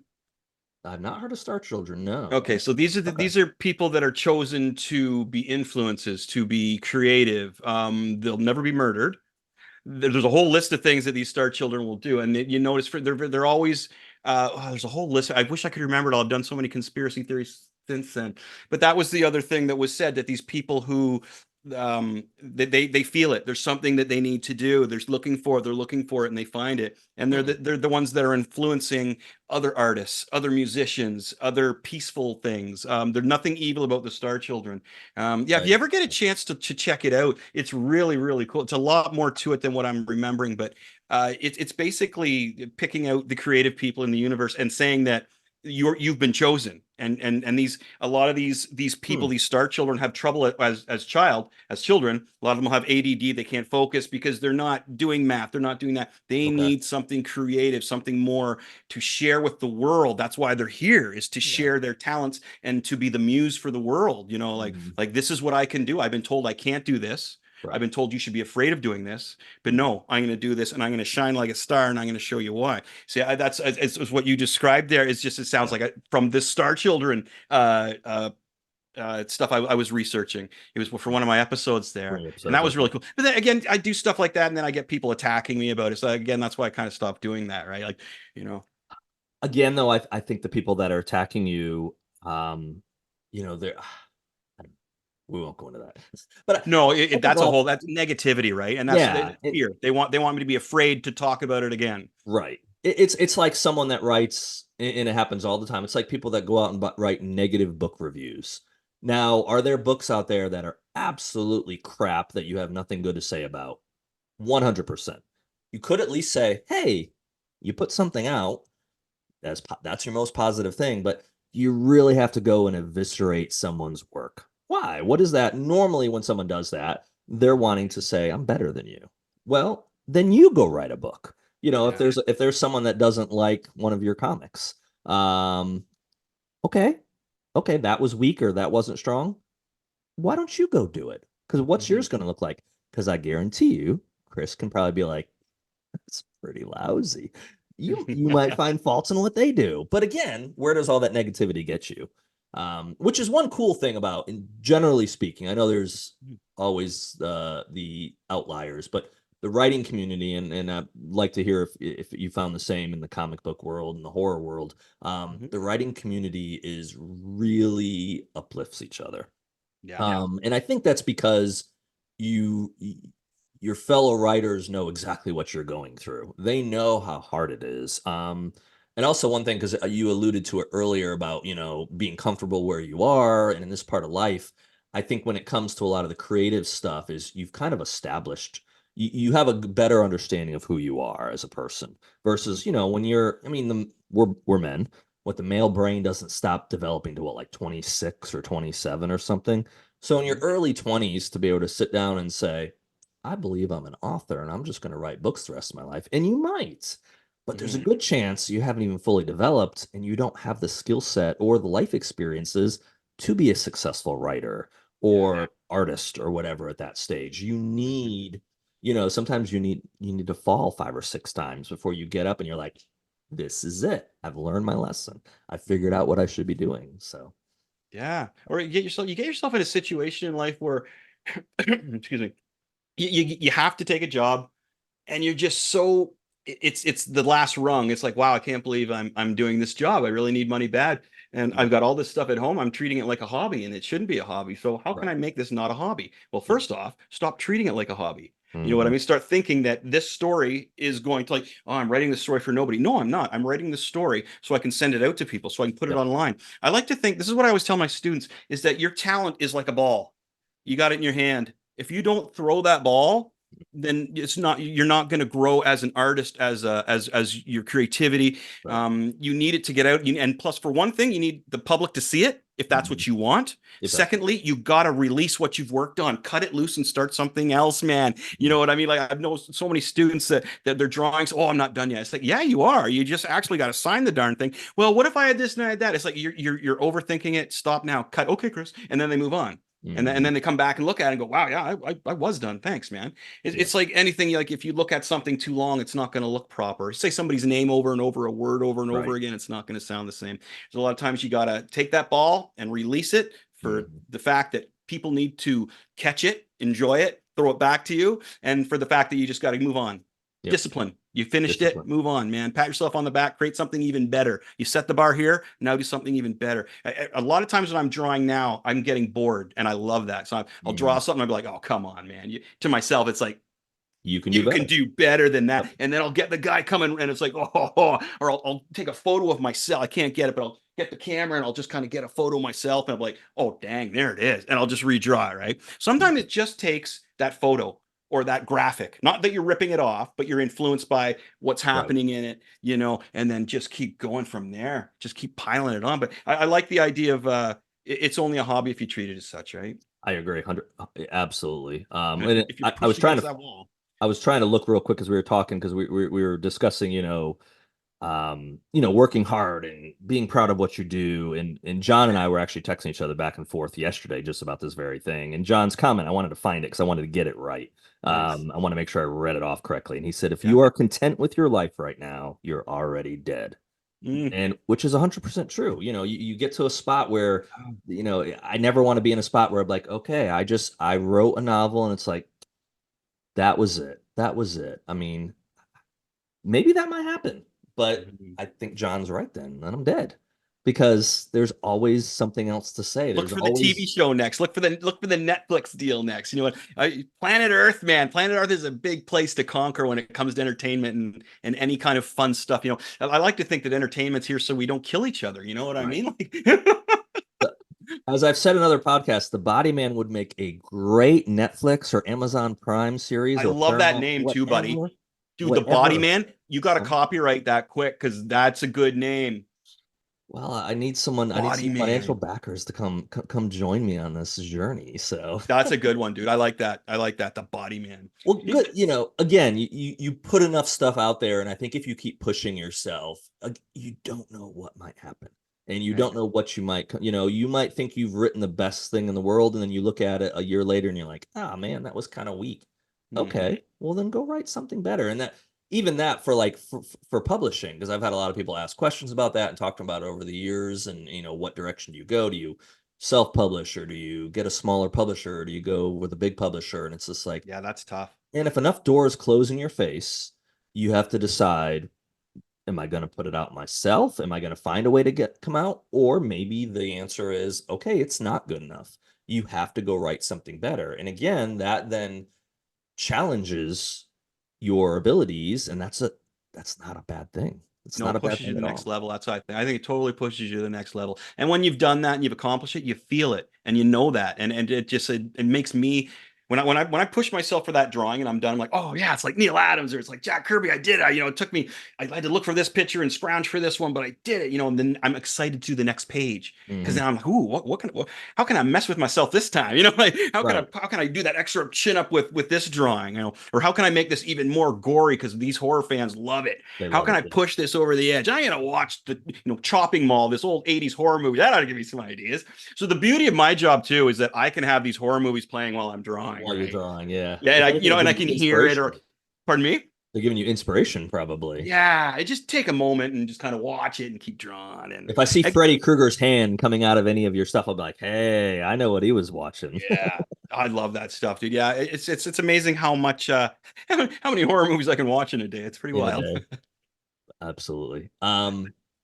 Yeah, the creative stuff is just, I don't know. It's again, I think it's a spigot. And once you turn it on, Mhm. um, man, it's hard to turn off. And I hope people don't turn it off because again, you don't know what's gonna happen. So and No, speaking of what's I gonna think go people with ahead. like, sorry, people with artistic uh, gifts or challenges that they want to throw at the world. That's I say they shine. You notice these people, right? They totally do. I have and the thing about a lot of these kids nowadays is they don't have art in their programs in school anymore. In our schools in Kingston, art has been replaced with creative writing. Now, creative writing is great, but can't you have Mhm. creative writing and art? That doesn't make Yeah, sense to me. You know what right. I mean? So now what they're doing is they're making the kids hate creative writing because it replaced their fun art class. Way to go! That's redonkulous. So I have a class that I call Chris Cochrane School for Gifted Youngsters, and it's Uh, after Professor Xavier's X yeah. Men School for Gifted Youngsters. So what I have is a group, and I've taken this to the city. I'm just waiting to find out about the grant. It sounds pretty good though. And what I'm doing is I'm taking these kids who have don't pay attention in class, who can't sit there for 2 hours like I couldn't. But they come home and their parents are like, "What did you draw on the back of this page?" And it's like this, those are the kids. And Universe. I've gone through one group. The comic book is going to be printed soon. It's Rad Kids Comics, and so I've gotten a group of 8 of them, I believe, and they're my students. And Mhm. wow, we get together for 2 hours once a week when this program was going. It's paused right Mhm. now because we're printing the book, and they go. But all the kids in there, my friend, they're not normal. Not one of them. Not one of them, man. I got from like a 7-year-old up to like a 13-year-old, and they're all helping each other. Yeah. We all know that there's little dude, and if he's going to get up and walk around, because we're in the back of a comic book store, this huge comic book store. It's like our Mhm. headquarters, and we work in the back. But here's an example. Everybody knows when little dude has to go to the bathroom or wants to walk around to get inspired, somebody has to go with him. And I Mhm. never, once I announced it, I never had to let anybody know. They all Mhm. looked after him. So what I got was this team of kids who has never been in a team because they sit in school, they're ostracized for Right. not paying attention, they don't play sports. I've always been a sports kid. I always played hockey. That's a Mhm. sidebar. But these kids don't play sports. They're not on teams. Now they're part of Chris Cochrane's School for Gifted Youngsters. And I give them stickers. They got badges. I got this little kit for them. Once I get the grant from the Please, government, I'm doing please this. tell me you got a special wheelchair. You go around the comic book I store. wish I should. Ah, but make a letter C in the middle. The wheel has a letter C in it. You I need to should do a design commercial. I the should do a commercial, like grab one of those things from Walmart or something and just like a real funny one, with like a little fake bald little hair right, thing on here, so you can just run into the camera and try and get through the door, but I can't. And I'm like, hey, that'd be awesome. love it. That would be awesome. But so it's fun to help those kids doing that. But that's Yeah. the thing about entertainment people is once they do what they're doing and they find their notch, their niche, their whatever they're going to do, Hmm. they shine. The shine, They yeah.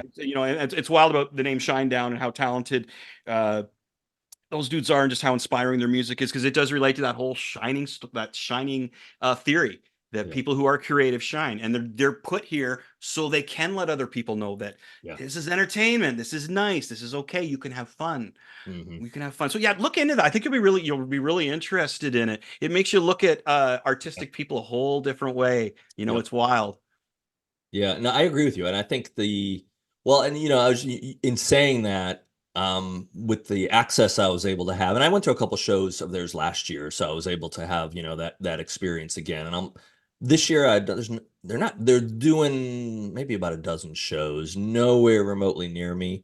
And so next year, hopefully they'll be back out on some big tours, maybe, and I'll get to go to more. But I was doing research. So for a lot of those shows, I would pay attention, yes, because it was really the ultimate experience to be able to be right there, to be just off behind Barry when he's slamming away on the drums and all the stuff, and standing next to Eric when he came off stage and stuff like that was cool. But I was also doing research, so I was watching things and I was looking for particular things, but I would catch myself watching people, especially because I was right on stage, off to the Right right. in the crowd, you're watching people in the And I'm crowd. watching the crowd, and Okay, I do those. that all. Sorry, so I do that. Sorry, I do that all Go the ahead. time, and my friends think I'm crazy. You're weird, man. Sorry, go on, No. go on. I'm with you No, 100. it's percent amazing because what you do is you're not. A couple people a couple times I made eye contact with people, but mainly I was watching those people connect with Brent, or those people connect with Zach or Eric, or Barry, and the excitement on those levels. Because I was in a fortunate position where I was able to go anywhere, do anything, and see a lot. I mean, I did. I've done 10 shows in the last like 18 months, coast to coast. I went to Wales and went to a show over in the UK with them. So I was just, these amazing experiences, but I'm able to watch people. And for some of those people, that's the only time they've ever seen Shinedown, or maybe the only time they ever will see them. But they're Or that sitting could be there. their first big live concert. What an event that is! Because that's like, what was your favorite concert? What was your first concert? You get that a lot, right? Absolutely, 100%. And to watch those people, and there was kids that had signs. My first concert, I saw those. I got a picture. I got a picture on my thing of someone's holding up a sign because I saw it and I zoomed in and got a picture. It's like, this is my first concert, Oh, and that's his awesome. kid's probably Yeah. like 6 or 7 years old. And but that connection that people have, whether it's with music or comic books or novels or Hmm. watching horror movies, Hmm. you're drawn to certain things in life, and they bring you so much joy. Yeah. And so to be the person to create, to help provide that joy for someone or help someone reach that joy, and that's a powerful thing. That's a Yeah, really that's powerful wild. thing. And I'm sure you get it with feedback you get. And again, you get some negative things. I don't really read the negative reviews, and I don't get a lot of them, but you get that connection from someone that sends you a note. I haven't posted it yet. I got an email last night from a fellow writer. He gave my book The Body Man to his dad. And his dad wrote this just like tear-eyed, like, oh my goodness, he enjoyed my story. I read it last night and I texted him this Mhm. morning. I said, can I share that? Because it was so like well said. But it also was like, yes, those are the things that kind of give me that confidence sometimes Oh that you yeah. need, because you're like, I don't know, maybe I'm not that good at this. Well, then you get someone to read it and be like, man, that really meant something, or that really touched me, or the you were talking about the Easter eggs. I had someone post on social media that I went and saw the Fall Guy last Mhm. Friday night. I saw the remake of the Fall Guy, which I didn't really enjoy. That I mean, it wasn't a I bad hear bad movie. things. I haven't heard anything good about it, so It, that's okay, it, man. it was what it was. My, Yeah. my Lee Majors and all that is what I think it's. That's what I remembered was that It's the Fall Guy TV show. so the remakes normally. So I tried to take it for what it was, and I was entertained. Was it my favorite movie ever? No. Lee Majors does make a cameo in it, which Hmm. Heather's in There's, it too. there's a So great Easter egg right there. yes. Well, I have a reference in Breach of Trust, which is coming out on the 18th, to one of my characters is wearing a Fall Guy shirt, and the other Oh, character cool. comments on it. So, and that was one of the reasons I was like, well, I gotta go see the movie because man, I got a reference to it in my book. But well, wouldn't you know it? That's what someone messaged me just yesterday or this week, that they have an advanced copy of the book, and they're like, I saw the Fall Guy mention. I love that. And I'm like, yes, yes, yes, yes. Right So, on. in the Body Man in the first book, there won't get into the whole story. This is about talking about you, but I have these people being rescued basically later, or character being rescued later in the book. Well, I bring in an FBI HRT team, Hmm. hostage rescue team. Well, I decide to use the real names of the characters from the A team, but I call them the B team. Ironically, the publisher tried changing the names and I caught it. And I was like, Oh, the hell did you change the names for? And he's like, yeah. oh, I didn't know they meant anything. It was like, that's Hannibal. That's his real name. I mean, that this is the, so I was like, and they fixed it. It was put back, but it was before it was published. So it was all right in the universe. Yeah. That is the most common email I got from people. They're like, dude, Really? the reference to the A team where you call Yeah. them the B team and mention the guys by name Hmm. was so great and so this and that. And I'm like, yes, What? someone got What? the joy out of it that I got out of it writing it. I was Want like, to hear something funny? absolutely. Just check this out. So, in the back of one of our books, we have a backup story about what happened with this apocalypse and how there was this group of soldiers that had to come in and clean out all the supernatural. We use the names from the sergeants and corporals in Aliens, That's awesome. just like you, dude. It's like we. Yeah. Absolutely. What were sorry, what were the names of the Sanchez and Hudson and Mhm. we used I, all those. That's my the producer there beside me. She and she's the editor. We did the same thing you did, dude. High five. Yeah. Yeah. high And five, exactly. Well, and that's that's the fun rad. stuff. I think when I don't do it because I'm trying to then make that be like blow it up or whatever. I don't do it for No, that. it's I just do it because fun. I write because I enjoy those stories. And I I'm think it's putting a smart. little piece of my childhood, or maybe what I've done as an adult. I'm putting a little piece of me in every story. And some of it's completely made up, obviously. But those little pieces, like the little pop culture references, like I've gotten Magnum PI references and, Mhm. just different. And I'll continue to do that for future books. It's just a way for me to stay in the story. And when I write it, I'm normally like, I like that. I That's see. I good. think it's clever and funny, and also it gives you almost like that little relief as you're reading, like that little oh man, like a little connection. Yeah. That was the thing I liked about Stranger Things is those kids were in the same year, the exact same age as me, talking about an X-Men comic 133 and the Dungeons and Dragons. Like the first season of Stranger Things, like I was just like, how did they know what I was? Were they filming me? Like that was Mhm. nuts, dude.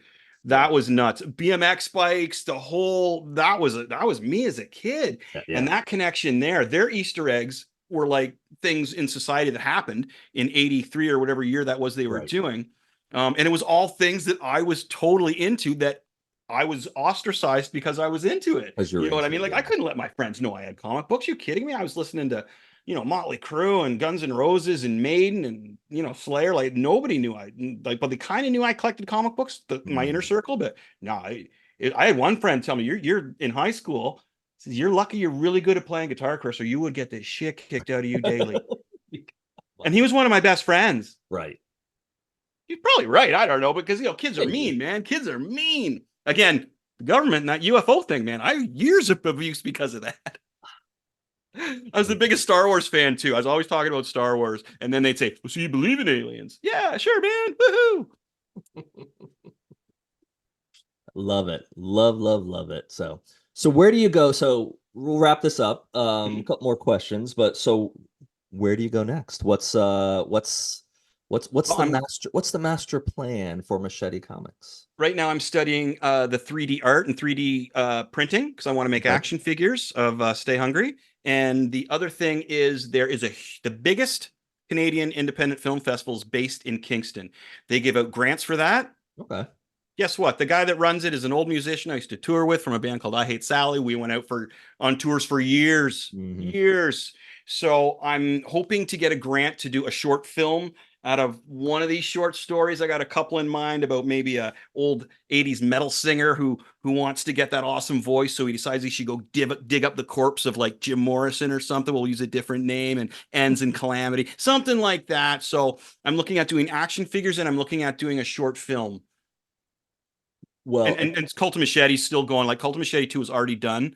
Cult of Machete 1's just been mailed out this week. mhm. And Cult of Machete 2 is on the way. Skeletron issue 5 is on the way. Rad Kids Comics issue number 1 is in print. It's on the way.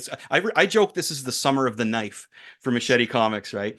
We've got so much going on. And as this Awesome. this Saturday, myself and the cover artist, David Day, he's a Mhm. Marvel artist, legendary Marvel artist on Spider-Man and everything. We will be at Nexus on downtown Kingston, Ontario, Saturday from 12 to 2 with the Okay. full release of the comic book. We'll be there to sign stuff. I got guitar picks. I've got like picks that are on chains like this for product. And then we'll be also having our Machete Army sticker as I talk about Kiss there. So we got that one there. So Well, just more, dude. As you can see, I go like I don't. There's no dust under my feet, man. I'm always going. But yeah, I want to work towards a short film. I've mhm. already got a couple planned out in my head and written out. I just got to figure out which ones they want to grant me the money to make, Yeah. And the other one is action figures. Dude, who doesn't want to make action figures? Like I can't wait. I'll make an action figure, you and John and everybody. I- Man. Well, the I'll just be Eric making Bishop action one, figures. Eric Bishop one probably won't sell. The John Guarnieri one, again, that I'm wearing a shirt with his face on it, so Yeah. the girls Yeah. love him. You'll sell some John Guarnieri So action that's where I'm figures. heading, buddy. It's just always up more and more. I just I love it. I really well the short stories are so easy to put into a kind of Mhm. film format. And Right. I love those. I love the Tales from the Crypt. I love Twilight Zone, man. You're in, you're out, you're freaked out, like, whoa, and then Yeah. you're thinking about what the hell happened. And I love the way things like I want to do a lot of things like where the Blair Witch did, where you don't get all the answers in front of you, man. Mhm. You got to make your own decisions on what you're reading. I'm Yeah. not going to tell you. I'm not going to. It's not all going to be right in front of your face and obvious. You could take some of these stories a couple different ways. So I want to Mhm. challenge the reader to see what they how they are inside, man. Like, are you agreeing with some of these people in this book, Right. or are you offended by what some of these characters are doing? Mhm. Yeah, like that's what I'm looking for. Is that whole reaction and the experience of the comic book that again, as I feel, will portray amazingly to a TV show, Netflix or AMC, Shutter. Well, they need to assign you. They need to provide the funds and turn it into something. Yeah. So So I'm meeting with John in July, and we're going to discuss Planet Earth and Machete Comics. So we are, and also, so John's book or John's story in here, Stay Hungry, it is going to be launched. I don't know if I mentioned this, so I'm just going to mention it again. That John's story, Stay Hungry. These pages have been released. This is the first bit of it. mhm. It's a World War II horror story. Hmm. It's going in. We got one more short story in Cult of Machete 2, and then Machete Comics is launching Stay Hungry as its own title. And I've already got it. I've already got the first full issue. John got he's stoked one night and wrote the whole issue in Hmm. one night or 2 nights or whatever. So I've got that. I've been looping through it. When I get a story, I like to get inside it, man. That's all I'm reading. That's all I'm looking at, and then I'm ready to go. And then it's just like images, and I'll just start drawing these images, right? And then I'll piece them all together with the page, maybe circle some ideas I see, and I love it. It's just, coffee, caffeine, ooh, ideas, ideas, ideas. I love it. I love it. I'm getting excited thinking about it. So how long? So I did say we'll wrap it, but I do want to know. So from a or from a drawing perspective, sorry, not writing perspective, from a drawing perspective, how long? Like one page, how long does that take? I know it can change, but generally, does a page take you a day, a week, or does it just depend? Hour? I go it depending on to detail. Basically a day. Okay. But I can do two in a day if it's pretty straightforward. No Sure. Okay. problem. Again, I'm one of those people who gets in the zone, and I'll stand up and go walk out in the backyard for a minute, get a breath of fresh air, Mm, grab a glass of water or energy drink, but I'm right back up at it back until at it's it. done. Or I'll sit down and try and just take a break in my lounge chair, watch something, and I'm looking at the drawing tables, and then I'll see it and I'll get back up and go back at it. Again, I got the ADD or the HDD or whatever the doctors want to say it is. And the funny thing is I've never done anything about it. And my parents, of course. Oh, he's fine. They've always told my parents. Right. I can look at my old report cards going, he won't sit still. He won't listen. You know what I mean? Like when he does focus on art, he's amazing and he's great at phys ed. But for some reason, we can't get him to sit down and do math. I wonder why. You know what I mean? Mine But always said he won't shut up. oh, Eric's a good kid. He won't shut up, and I'm like, that's why I have a podcast now, apparently. So yeah. And let's not help the kid and give him something that entertains him. Let's get him to stop, right? Like it's just terrible. exactly. But I just love this stuff, dude. I move quick and I'm always wanting to do more and more and more. And I think that's why creative people like working with me if we're on the same Mhm. page. As John and I are with I want to talk about more, but I can't. As the other stuff I've worked on, I've read some stories from another gentleman and did some work for, and again, I read the stories, the chapters, this other dude, Mhm. and I envisioned exactly what I wanted to draw. I envisioned exactly what I wanted to draw. So, and then it's excited. I just want to do the next one. You know what I mean? And that gentleman's story too. I read it and read it and read it and read it and different. When I'm wide awake, I read it. When I was half asleep, I read it, and I Mhm. just got so inside it that I have. It's the drawing's there. I got to do it. That's awesome. I love the passion. I love how it pushes you and drives you because it comes out in the work, which I think is Thank you. which is an amazing thing. Thank you. So that leads us into our last question. So you are 15th or 16th episode I've filmed here. I don't know. I've always asked the exact same question. Words might be a little bit different because I'm an idiot and don't say things the right way. But we're gonna tweak yours a little bit. Okay. So what I typically ask people is I normally have writers on more than anything, and I always tell them, well, and I do believe this. I think life's a book. You have a first page and you have a last page. None of us know how many pages are in the middle, but because writers have the ability to tell stories and to write stuff, I always ask people, what would you like to write, or what would your last page say? But for you, we're going to tweak it a little bit. So, Okay. Chris, your draw. If you could draw your last page of life, what does it look like? Wow, there would be so much detail and so much going on. I don't know if I could describe it Are you right. going to spend 300 years drawing this? You can live really, really It long. would be the kind of thing where I'm sitting on something really comfy, you know what I mean? And around me is just, little Getting little Chris fed dressed up grapes and all as kinds of. Spider-Man, like a case of beer beside me, maybe a little tequila, a nice big cigar that's wavering and the smoke's turning into like the Slayer and Amen. Metallica and and behind me is the Millennium Falcon because that's where I live. Because as a kid, everybody we're the fun here's sorry sidebar. This is how obsessed I was with science fiction and why I got fed so hard. Chris, where would you like to live when you get older? I And they're have the thinking, right mug for you today. oh, That's it's I knew beautiful, that. dude. So, So you're a kid, like, where would you like to live when you get older, Chris? And Florida, Ontario, Toronto. The Millennium Falcon, and everybody laughed at me, and the teacher made fun of me, and I went and sat back down. That's what I mean. Like, and then again, hey Chris, do you believe in aliens? Shut up. I love it. My last page would be me on some sort of cushy throne with just smoke and fun stuff, everything around me, man, that I've done. Yeah. Princess Leia would be there, Jabba would be there, Right. Chewie. You'd have the whole Little, crew getting ready to spend eternity. Just and it would be 70s black light. love it. I love it. So, Chris, as our send off, where should you send everybody to go see what you do and Yeah, it's get okay? machetecomics.ca. We So if you will just put Machete Comics into Google or we'll whatever, put it you're right down there on the bottom too, but we will most certainly have that there for you. So perfect, man. Yeah, and then of course I'm on like Instagram, Machete Comics Instagram, Machete Comics Twitter, Machete Comics Facebook. Yeah, you just got to put in Machete Comics. I think our viewers and listeners can do that. So Chris, thank you for coming on. I really appreciate our conversation.